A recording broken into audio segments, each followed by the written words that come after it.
Hello, Gary here from Pathways Homestead, and I want to talk to you guys today about starting your own homestead.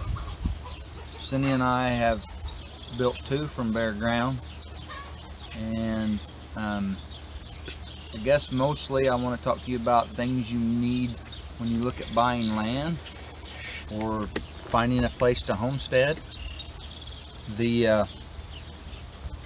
One of the most important things, the thing you cannot have a homestead without, is water.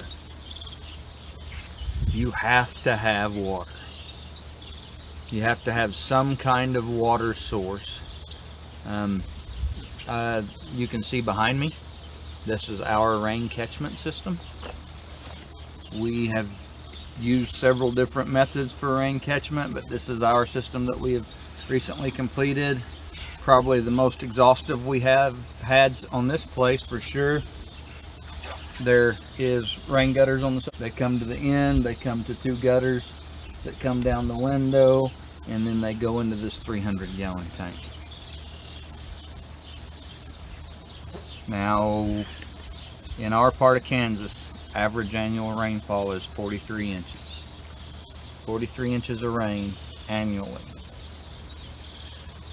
It doesn't take much surface area of a roof to catch a whole lot of water, and there's lots of resources online where you can find a formula for how to figure how much surface will catch how much water with an inch of rain.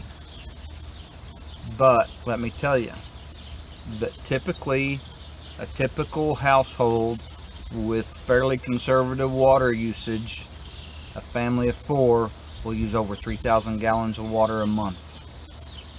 That's just household. That's just washing dishes, flushing toilets, taking showers, washing clothes. That's not watering gardens. That's not watering livestock. That's not processing food. And so this rain catchment is important.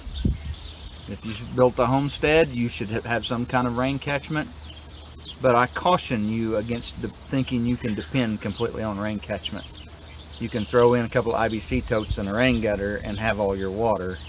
That's not possible unless you live somewhere rainforest where it's going to rain every 2 or 3 days. That's really not possible.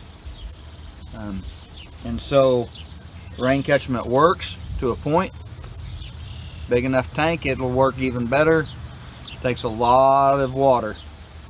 So let me show you some of the other things that we've used. Another thing, when you're looking at homestead land, remember, I don't think it's wise to say I'm just going to catch rainwater and that's my water source. I think you need to look at other things. So the next thing I want you to think about is a well of possibility. In our part of Kansas right here, a good water table is not really accessible. There are some small perched water tables that are good. There was a well in this place when I bought it. It's only 12 foot deep. It's an old hand dug well, and it had about a ½ inch of water in the bottom of it. So this well is not productive. So then the third thing is water provided by a municipality.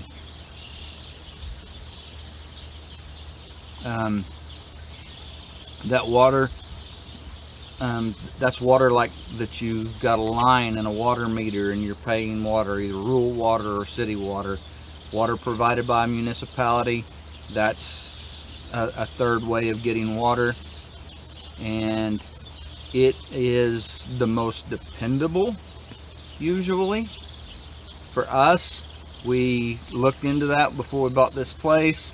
We saw the well, wasn't sure how it would produce, and we looked into the municipality. There's a water line across the highway. We knew that we were at a high spot on that water line and that it was the tower line. That means it only has pressure when the water tower calls for water. Now if we were in a low spot, we get back pressure from the tower, but we're higher than the tower. So this water line goes from a lake to a town to the south of us, and we're higher than the tower. So we have built a system to make use of that water. We get water pressure through our line maybe 3 or 4 times a day. There's not always water there, but I'm not going to time my showers by when we get water. So I'll show you what we did. This is a water tank. It's a 550 gallon water tank. In the top, I don't know if you can see, there's a blue line. That is the line that comes from our water meter. It goes into the top of this tank, and there is a float valve in there, kind of like what's in your toilet. And when it gets all the way full, it shuts off the water line. So when we're getting water pressure from the city line, we get water in our tank till it's full, and then it shuts off. Over here, coming out the bottom of our tank, is a 1-inch PVC. It goes into a small pump and pressure tank. That goes into the water lines to our house, and it pressurizes the line. And that's how we have shower water and water anytime we need it.